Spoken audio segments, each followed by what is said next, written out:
চলে এলাম cafe Q রেস্তোরাঁ Madhabpur bus stand chicken মশালা খাওয়ার জন্য। ছোট ভাই আর্মি নাসিম এই হোটেলটি দিয়েছে, সাদ্দামের ছোট ভাই। এখানে বারবিকিউর আয়োজন আছে ক্যাফে কিউ রেস্তোরাঁ মাধবপুর বাস স্ট্যান্ড। এই তো সাদ্দাম ভাই মনোমুগ্ধকরভাবে ফুটিয়ে তুলেছে এই হোটেলটি। আপনি টাঙ্গুর হাওরে ফিল পাইবেন এই হোটেলের মধ্যে বসলে। আপনারা যারা মধ্যমপুর গিয়ে ঘুরে ফিরে ভালো একটা রেস্তোরাঁ পান না খাওয়ার জন্য, তখন মাধবপুর বাস স্ট্যান্ডে চলে আসতে পারবেন। এসেই দেখবেন এই মনোমুগ্ধকর পরিবেশটা। অগ্রণী ব্যাংকের পশ্চিম পাশে 6 তলার দক্ষিণ দিকে ক্যাফে কিউ রেস্তোরাঁ। এখানে মনোমুগ্ধকর পরিবেশটা এখান থেকে পার্সেল করে মধ্যমপুর নিয়ে যেতে পারবেন। প্রিয়জনের লেগে, বন্ধু বান্ধবের লেগে, ফ্যান সার্কেলের জন্য পার্সেলের সুব্যবস্থা আছে।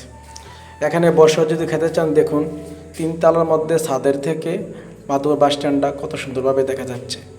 চেয়ারগুলো সারিভাবে সাজিয়ে রাখছে, ফুলের টপ আছে, বসার পরিবেশটা, দোলনা, অনেক কিছু। এটা ছোটো ভাই নাসিমের স্বপ্ন, সাদ্দামের ছোটো ভাই নাসিম। এই দেখুন ক্যাফে কিউ অ্যান্ড রেস্টুরেন্ট, এই সাইনবোর্ডটি এখানে দেওয়া। তো সাদ্দাম ভাই আমাকে অনেক সময় দিল হোটেলটা ঘুরিয়ে ঘুরিয়ে দেখানোর জন্য। তো আমি হোটেলটা ঘুরিয়ে ঘুরিয়ে দেখাচ্ছি, অনেকে এখানে বসে বসে খাচ্ছে। এই এক পার্ট দেখালাম, আমি দ্বিতীয় পার্টে ঢুকতেছি। দেখুন আরেকটি পার্টে দেখুন এখানে কত সুন্দর করে সারিভাবে সাজিয়ে রেখেছে।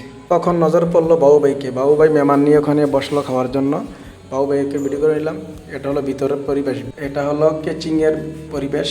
এখান থেকে সব কিছু তৈরি করা হয়। কেচিংয়ের পরিবেশটা হচ্ছে এটা। তখন আমরা গিয়ে বসে পড়লাম অর্ডার দিয়ে।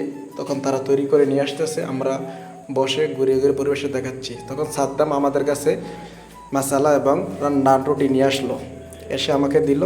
তো বসে পড়লাম। তখন ছোটো ভাই নাসিমকে খবর দিলাম এসে বসার জন্য।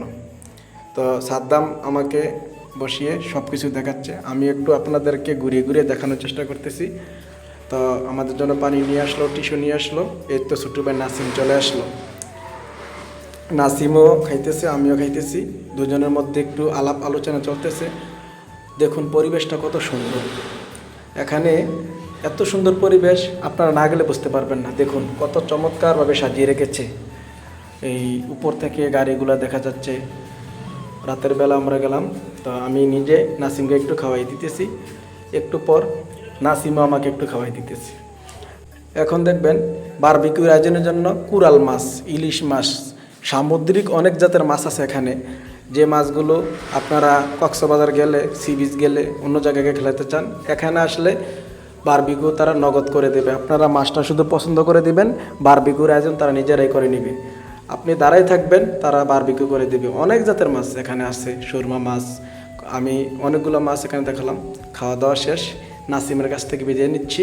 আজ এই পর্যন্তই। আল্লাহ হাফেজ।